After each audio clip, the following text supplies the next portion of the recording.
And so let's welcome our guest speaker today, Reverend Carrie Kenyon. And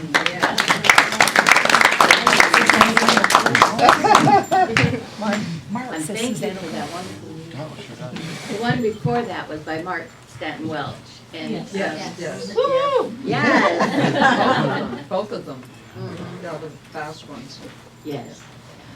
I heard him at, I'm originally from the Northwest. I live in Kansas City right now, but I went to many youth ed retreats at Gold Bar, and Mark Stanton Welch was often there to provide the music for us. So it's like, yes, just this wash of memories coming back. So thank you very much for that this morning. As you said, I am Reverend Carrie Kenyon, and right now I live back in the Kansas City area. I work for Unity Worldwide Ministries, and it is definitely my pleasure and privilege to get to travel around and meet wonderful people like you. So thank you for allowing me to be here this morning. You know, I had one talk already planned when I knew I was coming here, and then I had this other one that kept niggling away and saying, no, that's not it. And it wouldn't go away, and so you have a different talk than what I originally planned. And this one is surrendering fully and freely. So when you hear that word surrender, what usually comes to mind? Giving up. Giving up. Giving up. God. Let go. Letting go.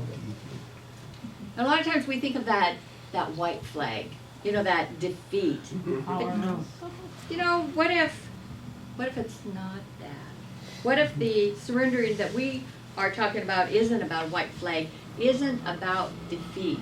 What if it's more about that inner power? What if it's really not about capitulating, not about resigning or being overpowered or subjugating ourselves to someone else's will? What if it's not that at all? What if it means to stop fighting the world? Have you ever tried to do that? Take it on? Don't like the way things are going? Gonna change it? What if it means stopping that and stopping to breathe deeply, easily, in the moment? What if surrender is really about peace and love and joy and power? That's the surrender that I would like to look at today. So I invite you to breathe with me, to breathe and relax together and discover the possibility of the exhilaration and the potency of true surrender. You know, Amy Johnson from Tiny Buddha had this to say about surrender. She said, surrender means literally to quit fighting. So as I go through my talk this morning, I'd like you to just keep in your own mind, what is it in your life that you are fighting? So just kind of keep that in mind. And maybe you're one of the lucky ones and everything in your life is just fine and peachy and there isn't anything that you're fighting. So you get to enjoy that peace. And if you are, then congratulations. I know I'm not there. I always have something, it seems, that has a little bit of my growth edge to it. So she said, like I said, that surrender literally means to stop fighting. Stop fighting with yourself. You have those arguments in your head. If there's just one of you. And stop fighting the universe and the natural flow of things. Stop resisting and pushing against reality. I know I do that. And she goes on to say that surrender is really that complete acceptance of what is plus faith that everything really is all right. You know, it's not about inaction. It doesn't mean, and then stop. But it means acting from a different place. It's about taking action from that place of surrender energy from our own divinity, that place of our own inner power. Mm-hmm. You know, in psychology today, I have a psychology background, so I have to go back to that every once in a while. But it says that change, as we all know, can be a tremendous challenge. A lot of us say things would like to change, but we don't want to actually change ourselves. And depending on what that change is, whether it's physical, emotional, intellectual, or circumstantial, it can be a challenge for us. And we feel that ground of normal shifting under our feet. And when we feel that shift, all of a sudden what is normal isn't there anymore, then there's an instinctual part of us that wants to fight, to keep it the same. That's our kind of homeostasis. We want things to stay the same. That's where we feel safe and feel good. And it's not always for our best interest to do that. And that is, it's particularly when the change takes place over two or more of those categories. When you look at changes that are emotional, physical, intellectual, or circumstantial, if you put those all together, then that normal really shifts. And our instinct to put it back to, quote, normal comes to the forefront, and we find ourselves resisting. And what does we say in Unity? Whatever we resist persists. Rosa. Say that over and over, and think one of these years I'd get it. So I would guess, just from the conversations that I've had with people here yesterday and on, that all of us have had something happen in our lives that we didn't like. We might not understand it, maybe know that it is part of life, but we don't always like it. And would you agree that that's an accurate assumption, that all of us have had something like that in our life? Yeah. All right. So I know that you have here, I've heard that 2 people of this sacred community has closed the physical door and has opened another door for whatever their next grand adventure might be. And there's been another shift in this sacred community as your minister has retired. So you have a lot of change going on here. Mm-hmm. You're standing on that shifting ground of normal. What is that normal? It can be something as big as that, or it can be as simple as somebody cutting you off in traffic. Or someone not driving the way you think they should drive. Yeah. I had an example of that in Poulsbo on Friday. I went down to get some lunch, and there was 3 cars coming along this way, and the first 2 just seemed fine, but the third one didn't like the speed they were going. I think he might have been in just a little bit of a hurry, and he was laying on the horn, and he just kept it for about half a block or more. And as he went by, you could tell by the expression on his face that he was resisting. And the thing of it was, there wasn't any place for that car in front of him to go. So what's that? And let it go. I like what Tom was telling me about the heart, that it's good to have that in your hand. And when something like that happens, you can rub on that and let that anger go and feel that love and radiate that love out to them instead. It can be something in driving, or it can be something bigger. As I mentioned, that you had 2 people in your congregation pass. It can be big as changing of jobs. Sometimes it's our choice, but it's still that change. I know I've spoken to people who have retired from ministry, and they're going about their life, and all of a sudden they realize that this is the day I always prepared my talk. It's like, I'm not doing that anymore. Who am I in this new role? So again, it's that shifting of what is normal. And when some of those bigger things happen, like loss of a loved one, it can feel huge. And that's the time we really need to surrender. But it's the time that it's hardest for us to do that. It means that we're rarely in a position to acknowledge and appreciate the wisdom in surrender, to let go. And it's hard to see, much less welcome, the opportunity of surrender when we're in the presence of pain. And that doesn't mean that we're not spiritual. We understand and we teach that life goes on. But we also are human beings, and we're having this human experience. And with that, sometimes we have pain. And it's like, oh, well, that's not being spiritual. But for us to move forward, we need to allow ourselves that human experience and to feel it. And it is by that that we can then move forward. Studies have shown us that those who say it shouldn't have happened or don't feel the pain are the ones that take longer to move through grief. And there's a wonderful example. Many of you may have read the book The Shack or saw the movie. And in that, it was not until that character could forgive that he could move on into living again. He was stuck. He was really stuck. And I have a similar example. My sister passed in November. And I was the executor of her will. And I was trying to get everything done. There were a lot of little details to take care of.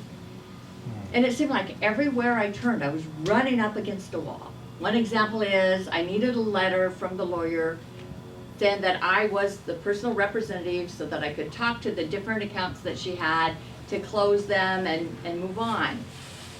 And when I first talked to the lawyer, they said their schedule was completely open and I would have it in about a week. Well, by the time I finally got the death certificate from the funeral home and I could move forward and got it to them, their schedule was no longer wide open. They had things booked that had to go to court right away. So the letter that I was expecting from them that was going to take maybe a week at the most was like 2.5 weeks away. So I talked to my daughter, and I have to say she's a very wise woman. We started going to Unity when she was 4 years old, so she kind of grew up. And she's a wonderful coach. The first thing she said to me was, Mom, it sounds to me like you're not letting Amy go, that you're not releasing Amy. Because, right, we create our own world. All right, I have to. So I took that into prayer and meditation. And I got that she was right. So I spent time loving Amy and blessing her and releasing her, surrendering to what was instead of fighting against it. And guess what happened? I did. I got my letter and things started falling into place. I even found homes for 2 of her 3 dogs. And I guess we actually found 3 because we kept the 3rd dog. Good old Georgie. And that surrender, that sweet surrender gave me the most exquisite sense of peace and joy and freedom. Surrender, not defeat.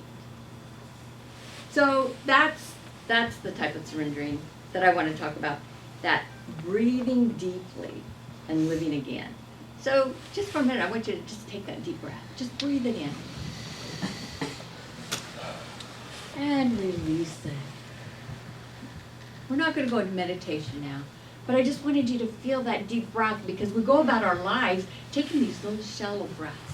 We get so caught up in the hurry of the day that we forget that breath of life, that breath of God that's flowing in and through each one of us. So to just pause for a moment and to really feel that breath throughout the day, it's a great reminder. Growing up, many of us heard the Trinity as the Father, the Son, and the Holy Ghost. Well, Charles Fillmore, one of the co-founders of Unity, talked about the Trinity this way: mind, idea, and expression. So through the mind and the idea and expression, that is the process of creativity, the one that each one of us has, the power of that. That's who we are. We manifest in our world. That is how the allness of God is manifested into the world, is the mind, idea, and expression. We bring the divine ideas emanating into our world through that, into expression. So you can think of the Holy Ghost or the Holy Spirit as God's power in action. Let's talk a minute just about that. When you look at the Bible, the word spirit is translated from Hebrew as ruach, ruach, and then from the Greek word pneuma, which is breath, or in Genesis, it talks about it as wind. So that breath, or the wind, that breathing into expression. And each of those meanings have something in common. It's something that is invisible to humans that produces visible effects. So we can't see it. We can see the effects of it. We can see the wind blowing through the trees. You can see the ripples on the water from it. But you can't really see the wind, only the effects. So it's invisible. And so like the divine spirit, like the wind, is invisible, immaterial, and yet powerful. So when we're holding on to the shoulds or the shouldn'ts for ourselves or someone else, what we're doing is holding our breath. We're not allowing that divine spirit to move through us and to manifest in our world, and we end up getting stuck. Just like I got stuck when I was trying to do all of the things I needed to do for Amy. So I told you to be thinking about that. What is it in your life that you're fighting against that has you stuck? Because when we resist what is, we disconnect from our intuition and spirit, as well as from the present, which is where our power is.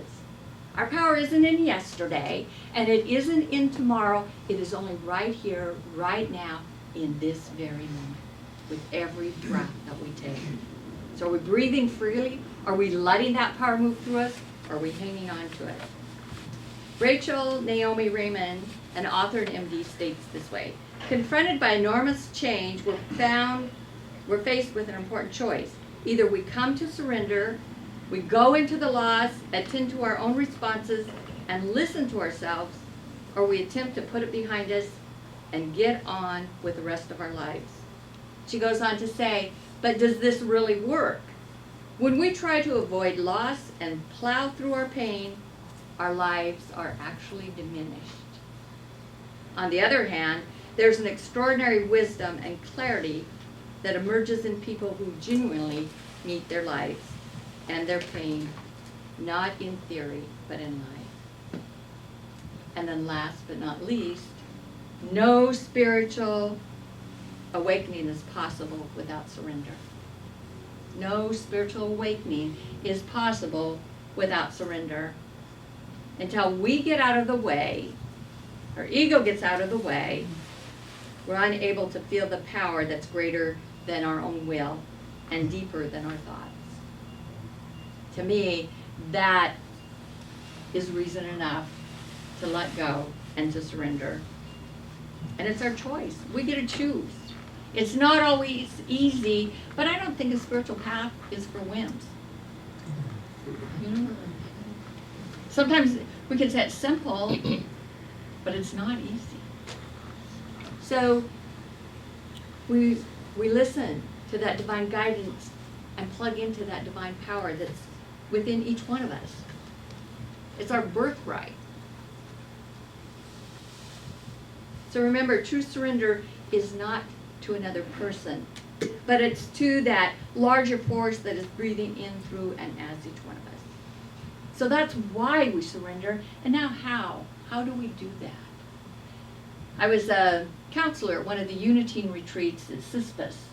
And the way they did it was have us stand on this log, laying down, but was much taller than me, and fall off backwards in trust, falling and trusting that we'll be caught. And we weren't, or I wouldn't be here probably. But that trust. So that's one of the first things that true surrender means, is that trust. We have to trust and know that we're not alone, that we're always have that presence. And then self-awareness, to know when it is that we're fighting, that we're resisting, and not letting go. And then consider, what would it feel like letting go? Feeling like freedom. What is the possibility there? And then Einstein said, to believe that the universe is friendly. If it's friendly, why do we need to keep fighting it? If it's there to support us, we can let go. And as unity, we always say, let go and let God. And what is that if not surrender? So remember,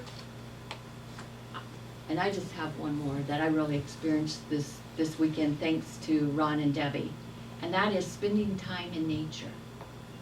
Spending time in nature puts me in that place where it's a little bit easier for me to surrender, because it lets me have that larger perspective. I have to tell you, I had the gift of the most amazing morning. When I woke up and I looked out the window, the sun was shining on the Olympics. Absolutely beautiful. And there were sea lions swimming around in the bay, and there was this beautiful heron out on the dock. How could I not surrender to that? So I invite you, no matter what challenge you might face in the days and weeks to come, to surrender to that higher power, that divine self that each of you are, your own divinity, and to breathe deeply and fully and freely surrender. Thank you.